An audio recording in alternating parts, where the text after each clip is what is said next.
I'm cold. Would you let me stay here for tonight? I know who you are. You're Jean Valjean. It's been almost 30 years since Les Miserables first took to the stage to become a worldwide theatrical sensation. Over the decades, many film adaptations have been proposed, but they've never gotten off the ground. And the reason is that the producers were simply waiting for the right technology to record actors singing on set. The other alternative is to lip sync your entire performance, which means you have to record something, however good it is. You make choices maybe 3 months before you're on set, without having even met any of the other actors. So then you have to match that. So a lot of your energy goes into matching a performance you may not even like anymore.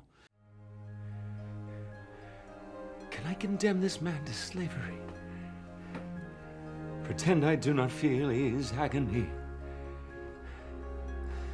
This innocent who bears my face, who goes to judgment in my place. Who am I? I couldn't bear the thought of doing a musical lip syncing to playback. I mean, it's a, you spend your life worrying about trying to make it look like it's in sync. And even in the great musicals, there's something false or artificial about lip syncing, which, you forgive as an audience and you try to forgive. But I didn't want audiences to forgive poor lip syncing in Les Miserables. I wanted there to be nothing between the audience and these wonderful characters. But on top of that, if you do it live, and I'm not talking about just live singing, I'm also talking about live accompaniments. There was an electric piano playing live as well. It gives the power back to the actors. So if Hugh Jackman needs to take a moment to have a new thought or an emotion, you can see it form in his eyes, and then he can sing about it. He can take that moment for the emotion to form. My soul belongs to God, I know.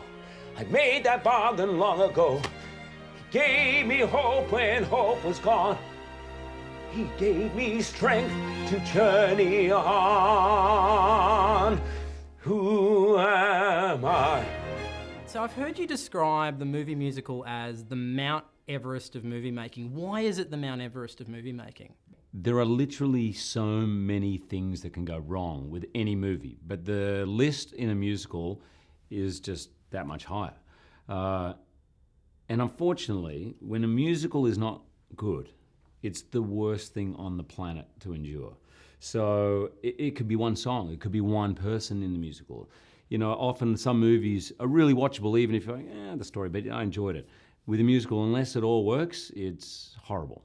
I understand originally there was a lot of dialogue in the film that you took out, then the production took out. Why? Why take out the spoken dialogue? Very good question, because, the very first draft that Bill Nicholson wrote, he divided it into dialogue interspersed with songs. And by doing that, he'd followed the pattern laid down by almost every movie musical. I mean, there are only two sung-through movie musicals in history. One is Tommy and one is Evita.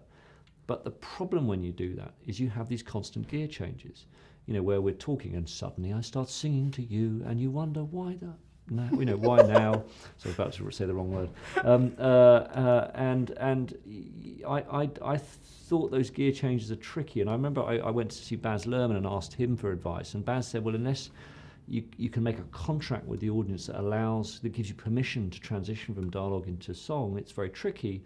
And I didn't feel in Les Miserables there was an obvious device. And I felt in the end it was more honest to say, I'm creating an alternative universe which is like our own, but where people communicate through song, and just to be brave about it and to own it and to say this is our world. And actually, I've discovered in doing that, the audience settle into it within minutes. I mean, you don't find yourself having these uncomfortable gear changes where you go from the medium of speaking to the medium of singing. So, the central challenge of directing a musical is how to make this alternative reality convincing. And I felt that doing it live and doing it sung through would create a more convincing reality for the audience.